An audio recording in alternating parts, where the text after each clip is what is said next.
یہ دنیا میں اگر پیٹ میں، دانت میں یا آنکھ میں درد ہو جائے تو رات گزارنا مشکل ہو جاتی ہے۔ یاد رکھیں مسلمانوں، اگر قبر میں عذاب آ جائے تو قبر کی رات کیسے گزاریں گے آپ؟ وہاں کون آپ کی مدد کے لیے آئیں گے؟ یہاں تو اگر آپ کو تکلیف ہو تو آپ اپنی بیوی کو، بیٹی کو، بچے کو بلاتے ہیں، وہ آپ کے دوڑتے ہوئے آتے ہیں، آپ کی مدد کرتے ہیں، لیکن قبر میں کس کو آپ پکاریں گے؟ اسی لیے اپنے اعمال کی فکر کیجئے، اپنے اعمال کو اچھا کیجئے۔ اگر آپ کے اعمال اچھے ہوں گے تو یاد رکھیں قبر میں بھی آپ اچھا رہیں گے۔ دیکھیے جب انسان گناہ کرتا ہے تو اس کے دل میں یعنی سیاہ ڈوٹ یعنی کالا دھبا پڑ جاتا ہے۔ جب انسان گناہ کرتا ہے تو اس کے دل میں جو ہے کیا ہوتا ہے، کالا دھبا لگ جاتا ہے۔ اب اگر وہ توبہ کر لیتا ہے تو وہ دھبا جو ہے مٹ جاتا ہے، ختم ہو جاتا ہے۔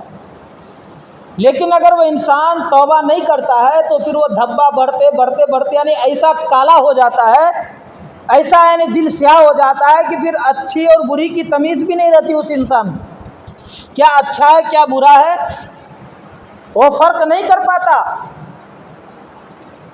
ایک شخص ہے وہ 5 وقت کی نماز پڑھتا ہے، اگر ایک وقت کی نماز چھوٹ جائے تو بڑا بے چین رہتا ہے، پریشان رہتا ہے، یار ہماری نماز چھوٹ گئی، جلدی سے اس کو ادا کرے۔ یعنی اس کے دل میں خوف ہے، اس کا جو دل صاف کا صاف چادر کی طرح،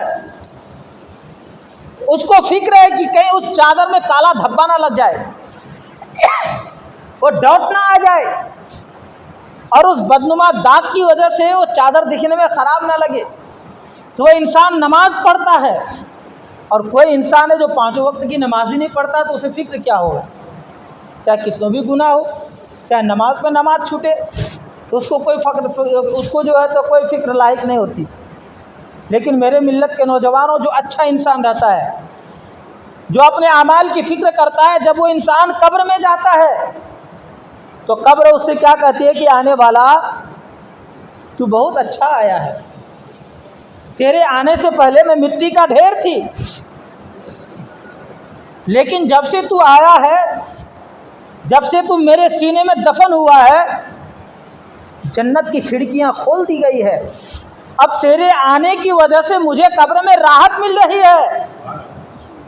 لیکن دوسرا انسان جن کے نیکیاں، جن کے اعمال اچھے نہیں ہیں، جب وہ قبر میں جاتا ہے تو قبر کی مٹی پکار کر کہتی ہے کہ آنے والا تو نے بہت برا کیا ہے، جب تک تو میرے اندر نہیں آیا تھا تو میں مٹی کی ڈھیر تھی، لیکن جب سے تو نے میرے قبر کے اندر آیا ہے تو جہنم کی کھڑکی کھول دی گئی ہے اور مجھے تکلیف پہنچ رہی ہے، لہذا میں تجھے نہیں چھوڑوں گا۔ قبر کشادہ ہونے کے بعد پھر اس انسان کو اس طرح سے دباتی قبر کہ پیٹھ اور پسلی ایک جگہ مل جاتی ہے، ایک جگہ مل جاتی ہے۔ تو میرے ملت کے نوجوانوں، اپنے اعمال کی فکر کریں، کسی کے عیب کو تلاش نہ کریں، بدگمانیاں نہ کریں۔ آج ہمارے اندر اتنی نیکیاں نہیں ہیں، آج ہم گھر سے نکلتے ہیں تو گناہیں ہوتی ہیں، گھر میں داخل ہوتی ہیں تو ہم سے گناہیں سرزد ہوتی ہیں، کسی کی چغلخوری کر لیتے، کسی کے بارے میں بدگمانیاں کر لیتے، کسی کی جو ہے غیبت کر لیتے، کسی کے کوئی عیب اگر کسی کے اندر کسی کا کوئی گناہ پردے میں تھا، ہم نے جانا تو اپنے دوستوں کو بتا کر کے اس کے گناہ کو ظاہر کر دیا، تو ظاہر سی بات ہے یعنی ہمارے قدم قدم پر گناہ ہو رہے ہیں، تو ہمیں اس سے بچنے کی ضرورت ہے، اپنے اعمال کی فکر کرنے کی ضرورت ہے، قبر کو بقعہ نور بنانے کی ضرورت ہے، ورنہ میرے ملت کے نوجوانوں یہ دنیا ہے، دنیا آپ کو کہیں کے نہیں چھوڑیں گے۔ رب تبارک و تعالیٰ نے ہمیں آپ کو دنیا میں کیوں بھیجا؟ عبادت کے لیے بھیجا، تاکہ ہم اللہ کی عبادت کر کے اللہ کو راضی کریں، لیکن ہم دنیا میں اس قدر مشغول ہو گئے، دنیا کمانے میں اس طرح لگ گئے کہ ہم اللہ ہی کو بھول گئے۔ جو رب ہمیں رزق دے رہا ہے، جو رب ہمیں کھانا کھلا رہا ہے، ہم اس رب کو ہی بھول جا رہے ہیں۔ یاد رکھیں میرے ملت کے نوجوانوں، جو آپ کے مقدر کا ہے وہ آپ کو مل کے رہے گا، چاہے آپ کہیں بھی رہیں، چاہے آپ کتنوں بھی طاقت لگا دیں، ایڑی چوٹی کی بل کیوں نہ لگا دیں، جو آپ کے نصیب کا ہے وہ آپ کو مل کے رہے گا، جو آپ کے نصیب میں نہیں ہے وہ مشکل ہے ملنا۔ تو آج ہم اللہ کو راضی کرنا چھوڑ کر کے آج ہم لوگوں کو راضی کرنے میں لگے۔ یہی وجہ ہے کہ ہمارے اندر ساری برائیاں موجود ہیں، بہت سارے گناہوں میں ہم ملوث ہیں، لیکن ہمیں اچھی اور برائی کی تمیز نہیں آتی۔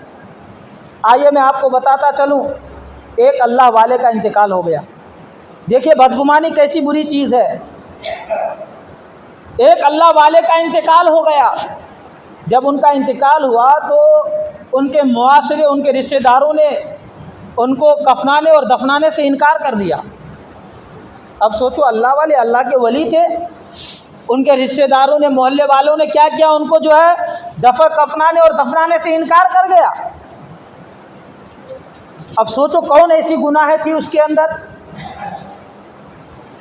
جب لوگوں نے اس کو نہیں دفنایا، علاقے کے بادشاہ کا گزر ہوا تو کیا دیکھا کہ جو ہے لاش بے گور و کفن کے پڑے ہوئے ہیں۔ آپ نے اس کے قریب گیا، جا کر کے پوچھا کہ آپ لوگوں نے اس کو کیوں نہیں دفن کیا، کیا وجہ ہے، ان کے وارث تک ان کی لاش کو کیوں نہیں پہنچائے؟ تو لوگوں نے کہا کہ یہ اتنا بڑا گنہگار شخص ہے کہ ہم لوگوں نے اس کو دفن کرنا گوارا نہیں سمجھا، کہ کہیں ایسا نہ ہو کہ اس کی گناہوں کی نوسط ہم لوگوں کے اوپر بھی آ جائے۔ اللہ اکبر! ذرا سوچو تو، اللہ کے ولی اور گناہ اور بدگمانی کیسی، تینوں چیز کو سامنے رکھے۔ تو وہ شخص جو بادشاہ تھے علاقے کا، انہوں نے کہا کہ مجھے ان کا پتہ بتائیں، میں ان کے گھر، ان کے وارث تک انہیں چھوڑ کر کے آتا ہوں۔ عزیزان ملت اسلامیہ، اور یہ بتائے کہ اس کے اندر گناہ کون سی ہے جس کی وجہ سے ان کو دفن اور دفنانا آپ لوگوں نے گوارا نہیں سمجھا۔ تو لوگوں نے کہا کہ بادشاہ، اصل ان کی زندگی جو گزری ہے، ہم لوگوں نے جو اپنی زندگی میں ان کو جو دیکھا تو دو ہی جگہوں پر دیکھا، ایک تو شراب کے اڈے پر دیکھا اس کو، اور دوسرا طوائف کے کوٹھے پر دیکھا۔ اس کی زندگی بس یہی دو جگہوں پر گزری ہے۔ تو اب آپ ہی بتائیں کہ جس کے اندر اتنے بڑے گناہ، اتنا بڑا پاپی ہو، اس کو کیسے دفنائیں ہم لوگ؟ اس کی گناہوں کی نحوست کیا ہم لوگوں کے اوپر نہیں آئیں گے؟ عزیزان ملت اسلامیہ، بادشاہ نے کہا تھا تو مسلمان، ارے مسلمان ہی تھا نا، کم سے کم دفن کر دیتے۔ چلو ٹھیک ہے، تم لوگوں نے نہیں دفنایا، مجھے اس کا پتہ بتاؤ، میں ان کے وارث تک اس لاش کو پہنچا دوں۔ ان کو پتہ بتایا گیا، بادشاہ اپنے وزیروں کو، اپنے سپاہیوں کو حکم دیا، ان کے لاش کو لیا، ان کے گھر پہ پہنچا۔ جب ان کے گھر پہ پہنچے تو کیا دیکھ رہے ہیں کہ ان کے گھر میں بھی کوئی نہیں ہے، صرف ان کی بیوی ہے، ان کی عورت ہے گھر میں، اس کے علاوہ کوئی نہیں ہے۔ جیسے ہی اس کی بیوی نے بے گور و کفن اس کی لاش کو دیکھی تو چلانے لگی، رونے لگی، اور کہنے لگی کہ میں کہتی تھی تجھے کہ یہ کام مت کر، ایسا اعمال مت کر، ورنہ لوگ تیرے مرنے کے بعد تجھے جو ہے دفنائیں گے بھی نہیں۔ بادشاہ وہی بیٹا سن رہا تھا، بادشاہ وہی بیٹھا ہوا تھا، سن رہا تھا۔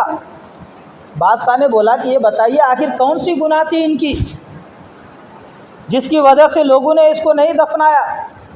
تو اس کی بیوی کہی، آپ نے جو سنا بالکل صحیح سنا ہے، آپ نے جو سنا صحیح سنا ہے۔ یہ شراب کی بھٹی پہ جاتے تھے اور طوائف کے کوٹھی پر جاتے تھے، لیکن ہاں ایک راز کی بات ہے، میں آپ کو بتا دوں۔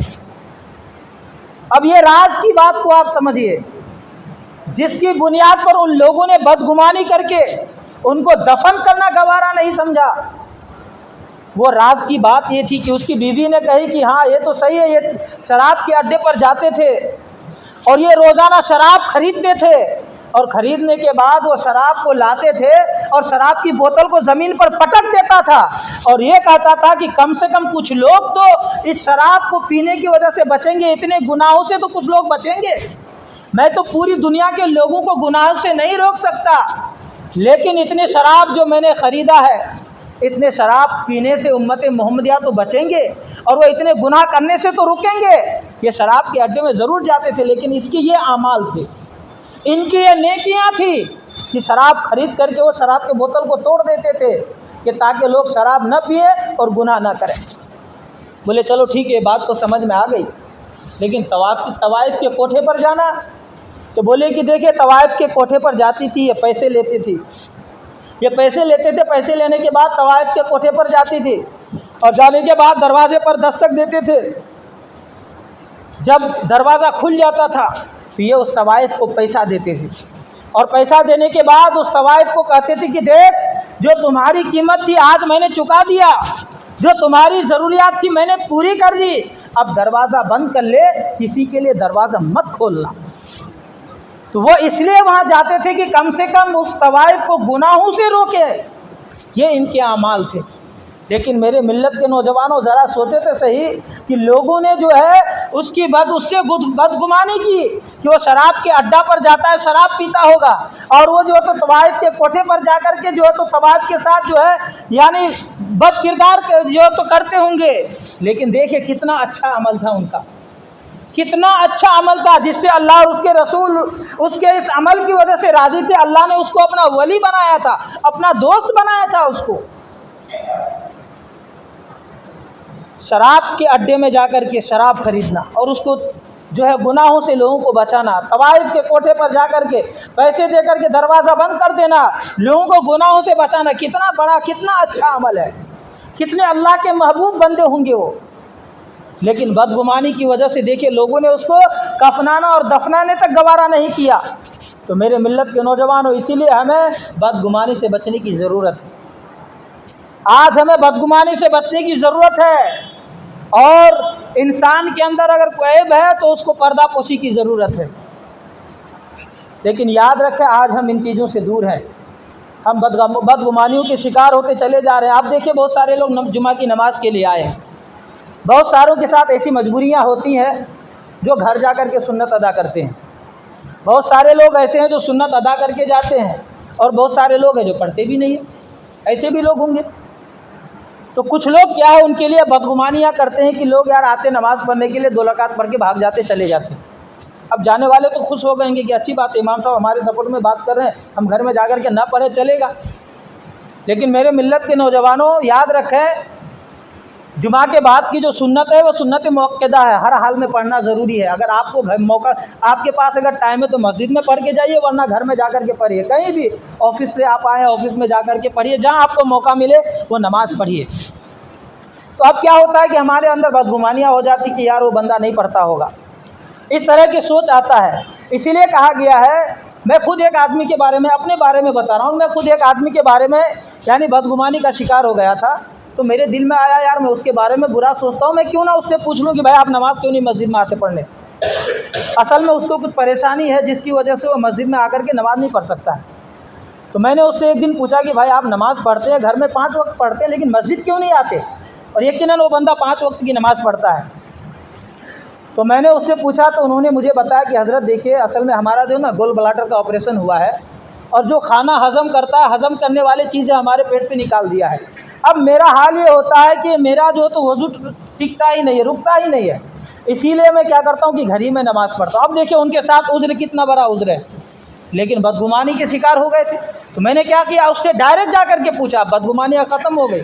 تو آپ کو اگر ایسا لگے کسی کے بارے میں کہ یار فلاں ایسا بولتا ہے، فلاں ویسا کرتا ہے، تو گناہوں میں مبتلا ہونے سے بہتر ہے کہ آپ خود جائیے اور اس سے جا کر کے پوچھیے، تاکہ آپ گناہوں سے بچ جائیں۔ برکب ہمارے بیان کرنے میں آپ کے سننے میں کسی بھی طرح کی کوئی خامی لفظی سے ہو گئی ہو تو اس سے میں توبہ کرتا ہوں، واستغفر اللہ ربی من کل ذنب واتوب الیہ، وما علینا الا البلاغ۔ ایک مرتبہ بلند آواز سے پڑھ لیجیے لا الہ الا اللہ محمد رسول اللہ صلی اللہ تعالیٰ علیہ وسلم۔ جو حضرات سنت ادا نہیں کو سنت ادا کر لیجیے، جو حضرات پیچھے ہیں ان سے گزارش کرتا ہوں کہ آگے آ جائیے تاکہ بعد میں آنے والے حضرات کو تکلیف نہ ہو۔